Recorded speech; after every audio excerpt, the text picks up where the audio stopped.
Hello students, welcome back to our channel.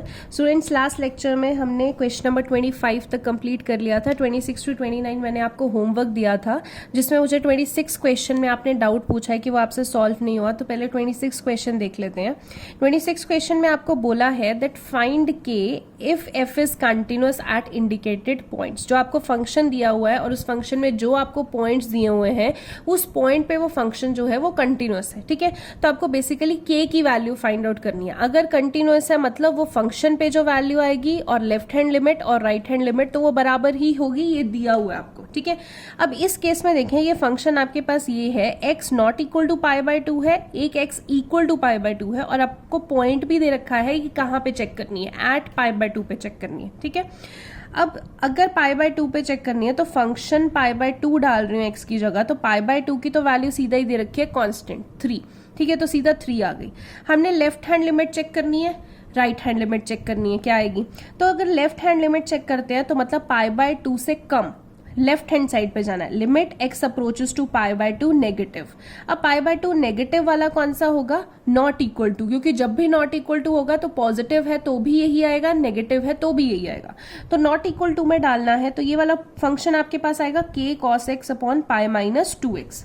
अब next step में आप क्या करते हैं, x की जगह क्या डालेंगे? Pi by 2 minus h। तो लिमिट इधर क्या हो जाएगी? h approaches to 0। तो यहाँ पे k cos x की जगह pi by 2 minus h, pi minus 2 x की जगह क्या आ जाएगा? फिर से पाई बाय 2 माइनस h। ठीक है, यहाँ पे लिमिट h अप्रोचेस टू 0 होगी, k cos, अब पाई बाय 2 मतलब 90। 10th क्लास से हम ट्रिग्नोमेट्री फॉर्मूला कर रहे हैं, cos 90 माइनस थीटा क्या हो जाता है? Sine theta. तो यहाँ पे साइन थीटा, थीटा क्या है यहाँ पे? h अपॉन पाई माइनस, देखिए 2 पाई बाय 2 होगा, 2 से 2 कैंसिल तो पाई बच जाएगा, माइनस 2 इंटू माइनस h क्या हो जाएगा? Plus 2h। ठीक है, नेक्स्ट स्टेप में limit h approaches to 0, k constant था तो k बाहर ले लिए क्योंकि लिमिट जो है वो कांस्टेंट पे कभी नहीं लगती है। इधर क्या बच गया? साइन h, पाई बाई से पाई कैंसिल हो गया, सिर्फ 2h बचा। तो 2 भी तो कांस्टेंट है, 2 भी बाहर ले सकते। तो नेक्स्ट स्टेप में k bye 2 limit h approaches to 0 sine h by h आ गया। अब आपने किया हुआ है कि अगर लिमिट जो है उसमें थीटा 0 को अप्रोच करता है तो साइन थीटा अपॉन थीटा क्या हो जाता है? 1। तो यहाँ पे लिमिट थीटा यानी कि h 0 को अप्रोच कर रहा है तो साइन h बाय h क्या हो जाएगा? 1। और बाहर तो k बाय 2 ही है, k bye 2 into 1 is k bye 2, यानी कि लेफ्ट हैंड लिमिट की वैल्यू आपके पास आ गई है k बाय 2। अब आपको राइट हैंड लिमिट चाहे तो निकाल सकते हैं बट जरूरत नहीं पड़ेगी। क्यों? क्योंकि आपको left hand limit, right hand limit और फंक्शन तो बराबर दिया हुआ है, कंटिन्यूअस दिया हुआ है, तो ये आपको गिवन है। हम 2 से ही निकाल सकते हैं k की value, as left hand limit is equal to function जो आपको दिया हुआ था। फंक्शन की वैल्यू आपके पास 3 है, लेफ्ट हैंड लिमिट की value k bye 2, cross multiply करेंगे k की वैल्यू 6 आ जाएगी। ठीक है, आई होप आपको समझ में आया हो। क्वेश्चन नंबर 30 देखते हैं। 30 में आपको बोला find the values of a and b such that the function is defined by. आपको ये फंक्शन दे रखा है इज अ कंटिन्यूअस फंक्शन। अब इसमें दे रखा है कि जो ये फंक्शन है ये कंटिन्यूअस फंक्शन है। ठीक है, तो आपके पास ये फंक्शन दिया हुआ है। आप पहली वैल्यू देखिए, x less than equal to 2 है तो 5 होगा। अगर x की वैल्यू 2 से 10 के बीच में है तो ax प्लस b होगा। अगर x की वैल्यू ग्रेटर देन 10 है तो 21 होगा। ठीक है, अब ये फंक्शन अगर कंटिन्यूअस दिया हुआ है तो हमारे चेक पॉइंट्स क्या होने वाले हैं? या तो हम 2 पे चेक करेंगे कंटिन्यूटी, या हम 10 पे चेक करेंगे। तो सबसे पहले हम 2 पे चेक कर लेते हैं। If the function is continuous eight 2, continuity तो हमने चेक नहीं करनी है, कंटिन्यूटी दी हुई है, हमें a एंड b की वैल्यू निकालनी है।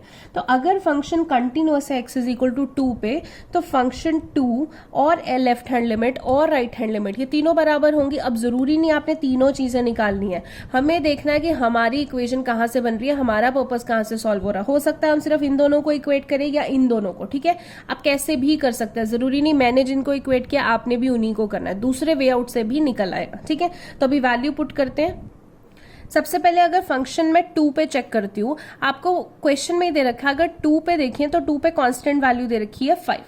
अगर मैं लेफ्ट हैंड लिमिट चेक करती हूँ तो लेफ्ट हैंड लिमिट 2 मतलब 2 नेगेटिव पे चेक करूंगी। 2 नेगेटिव की वैल्यू भी फंक्शन में आपको 5 दे रखी है, तो सॉल्व नहीं करना। अब 5 इज इक्वल टू 5 तो कर नहीं सकती, कोई इक्वेशन ही नहीं बन रही है, मतलब मुझे राइट हैंड लिमिट भी चेक करनी पड़ेगी, कोई तो वेरिएबल आए। तो राइट हैंड लिमिट हम करेंगे limit x approaches to 2 positive. अगर 2 से ज्यादा करेंगे तो जो फंक्शन है वो क्या है, ax प्लस बी है, ठीक है। अब यहाँ पे 2 से ज्यादा करेंगे तो x की वैल्यू क्या डालेंगे, 2 प्लस एच, और लिमिट क्या हो जाएगी, h approaches to 0 plus b. Next step में हम क्या करते हैं, h की जगह 0 डाल देते हैं, तो a into 2 2a plus b, ये आपकी इक्वेशन बन गई राइट हैंड लिमिट की, और left hand limit is equal to 5 चल रहा था, 5 is equal to 2a plus b, ये आपकी फर्स्ट इक्वेशन बन गई, ठीक है। अब इससे ज्यादा आगे नहीं करना, अब हम दूसरे चेक पॉइंट पे चेक करते हैं। जो दूसरा पॉइंट था x इज इक्वल टू 10, तो x is equal to 10 check करना है। अभी भी हमें पता है कि f10 की वैल्यू लेफ्ट हैंड लिमिट और राइट हैंड लिमिट बराबर है, बिकॉज क्वेश्चन में कंटिन्यूअस दिया हुआ है, ठीक है। तो अगर मैं f10 पे चेक करती हूँ तो क्वेश्चन में ही दिया हुआ है कि 10 पे उसकी फंक्शन की वैल्यू कितनी आ रही है, 21। अब अगर मैं लेफ्ट हैंड लिमिट चेक करती हूँ तो limit x approaches to 10 negative होगा, 10 से कम देखेंगे तो फंक्शन की वैल्यू कितनी आ रही है, फंक्शन ax प्लस b है, ठीक है। तो यहाँ पे अगर 10x की जगह 10 नेगेटिव में हम चेक कर रहे हैं तो x की जगह क्या डालेंगे, 10 माइनस h, लिमिट इधर क्या हो जाएगी, h अप्रोचेस टू 0, यहाँ पे प्लस b आ ही रहा है, तो लिमिट h अप्रोचेस टू 0। तो नेक्स्ट स्टेप में क्या करते हैं, हम इसमें 0 डाल देते हैं, तो a 10 माइनस 0 यानी कि a into 10 is 10a plus b, ये तो चीज आपकी 0 बन गई। तो 10a प्लस बी, इधर फंक्शन की वैल्यू क्या चल रही है, 21, तो इज इक्वल टू 21, ये आपकी सेकंड इक्वेशन बन गई। अब इसमें देखिए राइट हैंड लिमिट हमने निकाली ही नहीं, क्योंकि जरूरत ही नहीं पड़ी राइट हैंड लिमिट की, उसके बिना भी हमारी इक्वेशन बन गई है। तो 21 is equal to 10a plus b. अब दो इक्वेशन जब आपकी बन चुकी हैं, तो हम बहुत छोटी क्लासेस से हम एलिमिनेशन सीखते आ रहे हैं, तो आप इसको चाहे एलिमिनेशन से करिए चाहे सब्स्टिट्यूशन से करिए, आपने बस a एंड b की वैल्यू निकालनी है। तो हमने यहाँ पे first equation 2a plus b is equal to 5, second 10a plus b is equal to 21। हमने एलिमिनेशन किया, ये कैंसिल हो गया, 2a minus 10a minus 8a, 5 minus 21 is minus 16, cancel करके a की वैल्यू 2 आ गई। 2 आ गई तो आप चाहे इसमें पुट कीजिए चाहे इसमें पुट कीजिए, 2a की जगह 2 plus b is equal to 5, b की वैल्यू क्या आ जाएगी, 5 माइनस 2 यानी कि 4, 5 माइनस 4, और इधर क्या आ जाएगा, b की वैल्यू 1, ठीक है। तो a एंड b की वैल्यू आपको फाइंड आउट करनी थी, इस तरीके से आप निकाल सकते हैं। क्वेश्चन नंबर 31 देखते हैं। 31 में आपको बोला show that the function defined by fx is equal to cos x square is a continuous function, कि जो function fx cos x square दिया हुआ है, ये फंक्शन को आपको बताना है कि ये कंटिन्यूअस है या नहीं। अब जब भी कंटिन्यूटी चेक करनी है तो कोई ना कोई पॉइंट चाहिए होता है। अब पॉइंट हमें नहीं दिया होता तो हम क्या करते हैं, कोई भी आर्बिट्री वैल्यू ले लेते हैं, जैसे कि हमने कोई कांस्टेंट ले लिया, x किस पे चेक करना है, c पॉइंट पे, अभी तक वही लेते हैं। तो let x is equal to c by any arbitrary constant, कोई भी आर्बिट्री कांस्टेंट आप ले सकते हैं, आप a ले सकते हैं, b ले सकते हैं, किसी पे भी, ठीक है। अब अगर इस पे चेक करना है c पे, तो पहले तो f ऑफ c डालेंगे, f ऑफ c यानी कि cos x की जगह क्या डालूंगी, c स्क्वायर, तो f ऑफ c क्या आ रहा है आपके पास, c का स्क्वायर। अब लेफ्ट हैंड लिमिट आपने चेक करनी है, लेफ्ट हैंड लिमिट मतलब limit approaches x approaches to c negative, function तो आपके पास यही है, तो c नेगेटिव हो रहा है तो x की जगह आप क्या डालेंगे, c माइनस h, और फिर उसका स्क्वायर है बिकॉज x का स्क्वायर है। अब इस पे अगर c माइनस h, आप यहाँ पे h की जगह क्या डाल देंगे, 0, तो x यहाँ पे क्या वैल्यू आ जाएगी लेफ्ट हैंड लिमिट की, cos c माइनस 0 का स्क्वायर यानी कि cos c का स्क्वायर, तो इसका आंसर भी cos c का स्क्वायर आ जाएगा।